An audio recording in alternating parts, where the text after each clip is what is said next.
Саламатсыздар, урматтуу теле көрүүчүлөр, күндүн өзөктүү окуялары менен таанышып алыңыздар. Эфирде кабарлар маалымат программасы, аны менен мен Элмурат Беков тааныштырам.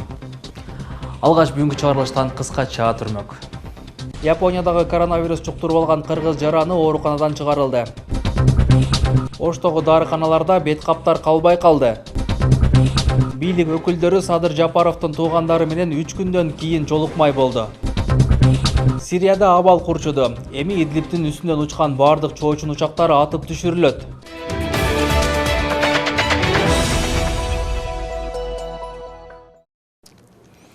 Япониядагы Diamond Princess кемесинде коронавирус жуктуруп алган кыргыз жараны ооруканадан чыгарылды. Ал кайрадан медициналык тест тапшырганда коронавирустун белгилери жок деп чыккан.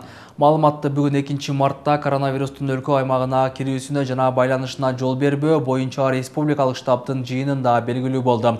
Тышкы иштер министрлиги мекендешибиз Япониядагы ооруканадан чыгарылганын, ал учурда Токио шаарында экенин кабарлады, деп айтылат маалыматта. Коронавирус тууралуу жалган маалымат тараткандар мыйзам чегинде жазаланат. Мындай чечим акыркы убактарда вирус тууралуу соц тармактарга тарап чатканына байланыштуу болууда. 28 февраль күнү WhatsApp тиркемеси аркылуу ушундай өңүттө аудио үндөр тарап кеткен. Анда Өзгөн шаарындагы бир жаран коронавирус болуп ооруканага жеткирилди деген үндөрдү угууга болот. Буга байланыштуу Саламаттыкты сактоо министрлиги бул маалымат жалган экенин айтып, расмий билдирүү таратты. Жалган маалымат тараткан жаран ким болгон? Кененирээк Мимоза Жаныбек кызы айтып берет. Маска тагыла, маска ушундай коронавирус менен түштү деп. Бир пасса тополоң болуп кеттик. Бул үндөр WhatsApp тиркемеси аркылуу 28 февралда соц тармактарга тарап кеткен. Саламаттыкты сактоо министрлиги бул маалымат жалган экендигин тастыктап, элди дүрбөлөңгө түшүүгө негиз жок деп билдирүү тараткан. Маалыматты тараткан жаран Өзгөн аймактык ооруканасынын кызматкери болгон. Көп өтпөй кызматкер туура эмес маалымат тараткандыгы үчүн элден кечирим сураган. Мен Жамантай кызы Нурила Өзгөн аймактык ооруканада иштейм. Өзүм Өзгөн районунда тургуну болом. Кечээки маалымат боюнча 2020 жылдын 28 февраль күнкү туура эмес жалган маалыматты берип алганыма тамашалап, соц тармактарга тамашалап жазып берип алгандыгыма аябай өкүнүп жатам. Бул чындыкка туура келбейт, дал келбейт эч качан. Мен сиздерден кечирим сурайм, кыргызстандыктар. Ал эми бул боюнча мамлекеттик санитардык эпидемиологиялык көзөмөлдөө борбору Кореядан Өзгөнгө келген жаранда коронавирус жок экендигин айтышууда. Коронавирустун алдын алуу максатында өлкө боюнча штабтар түзүлүп, иш-аракеттер жүрүп жатканын белгиледи. Ош областында, Ош шаарында эпидемиологиялык абал туруктуу бойдон сакталып турат. Коронавирус катталган жок. Бардык өтүп аткан жарандар биздин дарылоо профилактикалык мекемелерде көзөмөлдө 14 күн болуп, 14 күндөн кийин комиссионно инфекционист болот, жетекчилер болот, дарылай турган адистер болот, ошол жарандарды баары карап туруп, 14 күндүк мындайча айтканда медициналык байкоодон чыкты. Ал кишиде оорунун белгилери жок деп бардык ограничениялер ал кишиден алынып салынат. Бул жагдайдан улам жалган маалымат тараткан жаран элеген кызматынан бошотулду. Ал эми милиция мындай көрүнүштөрдөн оолак болууну эскертүүдө. Ал эми ошол этибарсыздыктан кылган жоруктан улам анын карап көргөнүбүздө мыйзамда бул белгилүү бир элеген кызматынан четтетүү менен каралган экен, четтетүү. Ошондуктан ошого элеген кызматтан чектөө менен токтолду бул топтолгон материал. Учурда карапайым эл өзүнүн камын өзү ойлоп турган убагы. Штабтар түзүлгөнү менен ооруну алдын алуу үчүн кандай иш-аракеттер жүрүп жатканы белгисиз дешет шаар тургундары. Маалыматты кененирээк элге жеткирсе дешет. Биз эми ошо башчылардын айтуусу, ошолор эми күрөшүш керек да, туура ошолорду элге таркатыш керек, консультация бериш керек. Ошолорду айтса, биз ошолорду кылышыбыз керек. Эми биз түшүнүгүбүз аз. Мындай кылабыз дей албайм балам. Эми сактаныш керек да, сактансаң Кудайым сактайт. Саталы элек алам деп атам, айтып атышат, алыш керек. Алыш керек да, ал Кытай деген жакын эле, эртең эле кирип келиши мүмкүн. Кыргызстан коронавирустун алдын алып жатат деген менен иш кандай жүрүп жатканы белгисиз. Анткени дарыканаларда сатыла турган бет каптар калбай калганына күбө болдук. Маска жок. Келеби дагы сатып, же такыр келбейби? Сатып жок болот. Мурда канча сомдон сататсыздар ошо түгөн күнгө чейинчи? Баз көтөрүлдүбү? Баз азыр көтөрүлдү. 10 сомдон болгон. 10 сомдон. Мурда канча сомдон эле? Мурда 5 тен. Негизи сатып аттыңыздар беле маска? Буга чейин болуп аткан, азыр маска тыгынып калды. Кайсы жактан келдиңиздер? Фирмалардан келет. Азыр такыр жок. Азыр вообще жок. Акыркы канча болду түгөнгөнүнө? Түгөнгөнүнө 1 апта болуп калды. 1 апта болуп калды. Канча сомдон сататыңыздар акыркы күндөрү? 8 сом, 9 сом. Мурда канча сомдон сататыңыздар? 15 сомдон болду. Тышкы иштер министрлиги Кытай Эл Республикасындагы мекендештерди жана коңшу өлкөгө барууга камынып жаткан жарандарды сак болууга сунуш кылган чараларды, анын ичинде коргоочу бет каптарды милдеттүү түрдө колдонуу керектигин эскерткен. Ага кошумча өкмөткө караштуу ветеринардык жана фитосанитардык коопсуздук боюнча мамлекеттик инспекциясы Кытай Эл Республикасынан эт жана эт азыктарын ташып келүүгө убактылуу чектөө киргизген. Мимоза Жаныбек кызы, Бексултан Абиев, Ынтымак.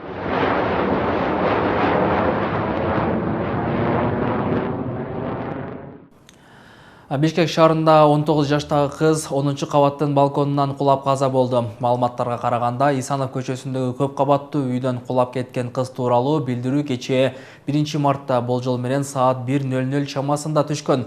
Каза болгон кыз 2001 жылы туулган. Алдын ала маалыматка караганда, кыз конокко келген. Милиция бул окуяны териштирүүдө.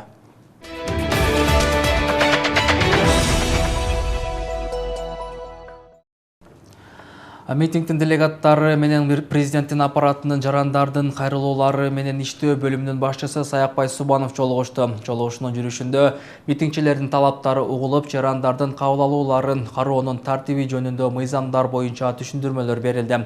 Митингдин резолюциясы келгенден кийин ал президенттин аппаратынын тиешелүү түзүмдүк бөлүмдөрүндө карала тургандыгын билдирди. Садыр Жапаровдун талапкерлерине 3 күн ичинде жооп кайтарууга убада берилди. Бул тууралуу Ала Тоо аянтында өтүп жаткан митингде президенттик аппараттын өкүлү менен жолугуп келген саясатчынын агасы Сабыр Жапаров билдирди. Ал акцияга келген адамдарды 3 күн күтүүгө жана тарап кетүүгө чакырды. Митингге катышкандардын айрымдары мындай сунушка макул болбой, тароодон баш тартып жатышат. Эскерте кетсек, 2 мартта Ала Тоо аянтында саясатчы Садыр Жапаровдун талапкерлеринин митинги өтүп, анда саясатчыны түрмөдөн бошотууну башкы талап катары алып чыгышкан. Бишкекте Молдованын 2 жараны кармалды. Бул тууралуу УКМКнын маалымат кызматы билдирди. Маалыматка ылайык, кармалган жарандар 2013 жылдан бери Кыргызстандын мамлекеттик органдарынын жооптуу кызматкерлери менен сүйлөшүп алып, Кыргызстан аркылуу аткезчилик менен алектенип келишкен. Почта кызматын көрсөтүү деген шылтоо менен Тажикстандан жана Казакстандан тиешелүү төлөмдөрүсүз тамеки ташып келип, андан ары АКШга, Канадага жана Батыш Европа өлкөлөрүнө жөнөтүп турушкан. Кыргызстандын почта оператору деген макамды пайдаланып, башка да товарларды Кытайдан түрдүү мамлекеттерге мыйзамсыз жөнөтүп турушкан. Бишкектеги кеңсесин тинтүү учурунда акцистик маркасы жок жалпы баасы 6 миллион сомдук тамеки, $250 000 жана 620 000 сом нак акча табылды. Баткен шаарынын тургуну 27 февралда унаасынан 5 миллион сомдон ашык акча уурдатты. Маалыматка караганда, жабырлануучу 2016 жылдан бери акча алмаштырып иштейт. Жабырлануучунун айтымында, ар бейшемби күнү Карабак айылындагы базарга баруу үчүн эртең менен унаасын жүргүзүп, дарбазасынын жанына токтотуп койгон. Бул учурда ал короодогу малдан кабар алып келейин деп 2-3 мүнөткө короо жака чыгып кайра келип эле базарга жөнөгөн. Ал жака жетип акчасын жоготконун байкаган. Жабырлануучу бул боюнча милиция кызматкерлерине кайрылган. Жалпы жоголгон акчанын суммасы 5 миллион сомдон ашык экени айтылат.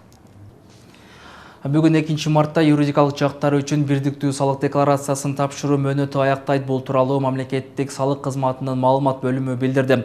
Салык кызматы декларацияны тапшыра элек юридикалык жактарды белгиленген мөөнөткө чейин тапшырууга чакырат. Бүгүн аймактык салык органдары декларацияны түнкү саат 12-ге чейин кабыл алышат. Декларацияны өз убагында тапшырбаган юридикалык жактарга 5000 сом өлчөмүндө айып пул салынат.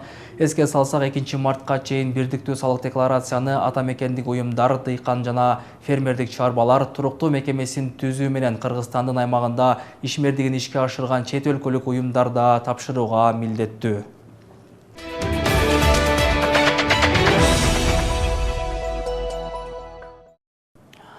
Мамлекеттик салык кызматы тарабынан ушул жылдын январь-февраль айларында 11 миллиард 918,4 миллион сом суммасында салыктар жана төлөмдөр чогултулду. Бул тууралуу аталган кызматтын маалымат бөлүмү билдирди.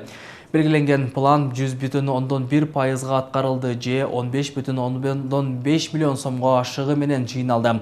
2019 жылдын 2 айына салыштырмалуу салыктардын түшүүсү 744,1 миллион сомго көп жыйналганын же өсүү темпи 106,7%ды түздү. Жашоо жарык сен бар үчүн аялзат. Жаз майрамын утурлай Аялдар конгрессинин Ош облусундагы өкүлчүлүгү 2019 жылы алгылыктуу иштерди жасап, коомго өндүрүштө, билим берүү жаатында салым кошуп келе жаткан мыкты айымдарга сыйлык тапшырды. Мында бизнес жаатында аялдарга жардам көрсөтүп, жумуш орундарын түзгөндөр да бар. Бул иш-чара аялдардын коомдогу ордун жогорулатуу, аларга жакындан көмөк көрсөтүү максатын көздөйт. Аялдар конгресси 7 Дубандын мыкты айымдарын жыл сайын аныктап келет. Соңын белектерді алады.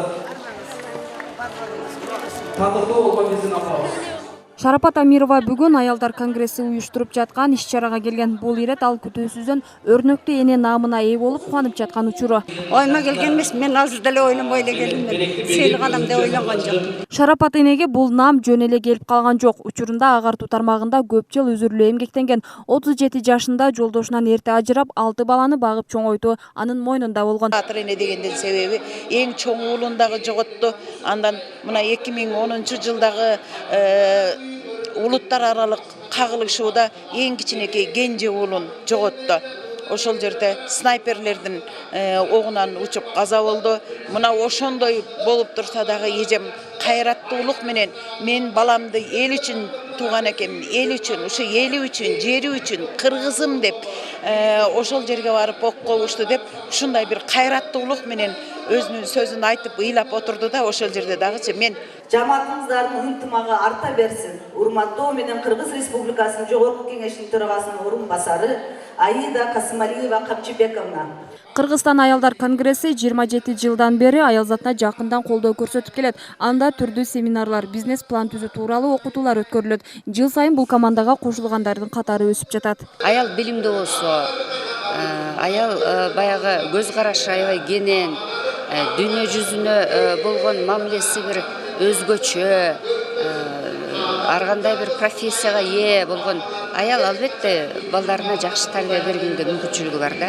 Иш-чарага жалпы 400дөн ашуун лидер айымдар топтолуп 45 номинация ээлерине тапшырылды. Учурда Ош облусунда 700дөн ашуун айымдар Аялдар конгрессинин мүчөсү болуп келишет. Уюштуруучулардын айтымында бул иш-чара жыл сайын өз кулачын жайып бара жатат. Күндө ушул мыкты айым деген төш белги менен сыйлап отурабыз. Бул деген мен оюмча аял затына болгон чоң стимул, жашоого болгон, келечекке болгон, келечек иштердеги ийгиликтерди бере турган чоң стимулдардын бири деп эсептейм. Кыргызстан Аялдар конгресси 1993-жылы түзүлгөн. Буга байланыштуу Кыргызстан айымдары китеби түзүлүп, ага айымдардын жасаган иштери, жетишкен ийгиликтери кийинки муундарга үлгү болуп, аларга келечекте чоң эмгектерди аткарышына ашыктандырат. Китепке саясатчы жана окумуштуулар, мыкты маданият жана билим, илим ишмерлери, дыйкандар жана жумушчулар, мамлекеттик жана коомдук кызматкерлер болушкан элдин сүймөнчүгүнө татыган айымдар киришкен. Мимоза Жаныбек кызы, Бексултан Абиев, Ынтымак.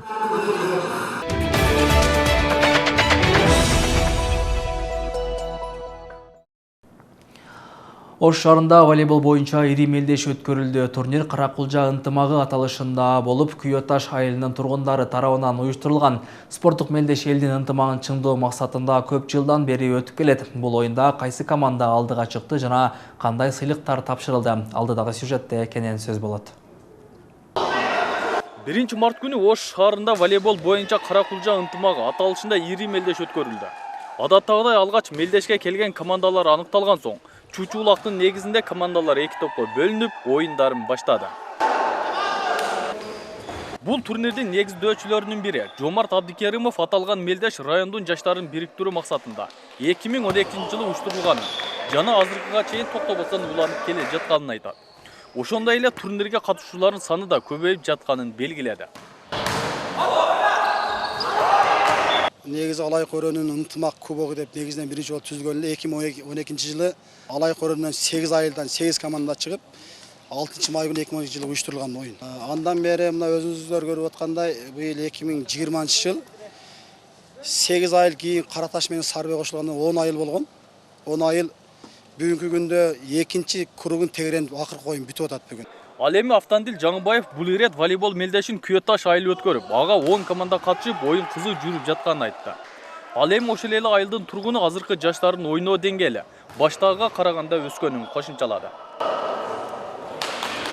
Как раз Күйөташка келип калган экен. Алайкы биримдиги деп оюн уюштуруп атабыз. Оюн аябай жакшы деңгээлде өтүп атат. Ар бир мына Сарыбе айыл өкмөтүнөн нары бир 10 айыл катышты. Oyun аябай жакшы деңгээлде өтүп атат. Правила өзгөргөн биринчиден. Экинчиден эми биздин убакта караганда азыр техника күчтүү. Балдар күчтүү, жаштар күчтүү чыгып атат. Биз эми бүт ал убакта самоучкалар азыркыдай азыр профессионалдар көп экен. Мына Бишкектен келип атышат, мына жана Көгарттан келген бишкектик балдарды көрдүк. Ар жактан келип, аларды көрүп биздин балдар да үйрөнүп техникасын арттырып атышат. Ойноо тактикалары да жакшы. Ошентип эртең менен башталган мелдеште 4 команда Көкарт, Ойтала, Сарыбе жана Күйөташ командалары мыкты болуп, жарым финалга жол алды. Анда жарым финалда утулган Сарыбе менен Күйөташ 3-орунду талашып, жыйынтыгында Сарыбе командасы бул кармашта мыкты болуп, 3-орунду ээледи. Ал эми финалдагы кармашта Көкарт командасы атаандаштарын утуп 1-орунду алды жана турнирдин чемпиону аталса, финалда гана утулган Ойтал 2-орунду ээледи. Oyun abdan sonun aябай кызуу жүрүп атат. Азыр ушу алайкулуктардын биримдикте болуп атты эле. Ошого жакшы бир оюн уюштуруп атабыз. Уюштуруучу ошо Күйөташ деген айылы. Жакшы оюн кызыктуу болуп атат. Негизинен эле бул мелдеште эң алдыңкы орундарды ээлеп келчүбүз.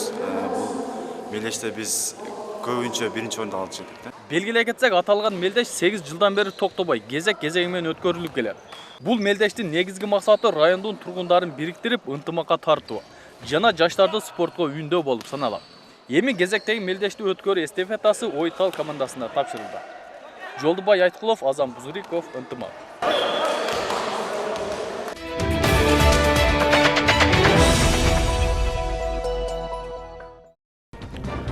Мына ушундай кабарлар бүгүнкү чыгарылышыбызды жыйынтыктайт. Берүүбүздүн соңунда эсиңиздерге сала кетсек, ушул жана башка жаңылыктарды ынтымактын социалдык баракчаларынан жана ошондой эле ынтымак чекит KG сайтынан таап таанышсаңыздар болот. Кечиңиздер көңүлдүү улансын, саламатта калыңыздар.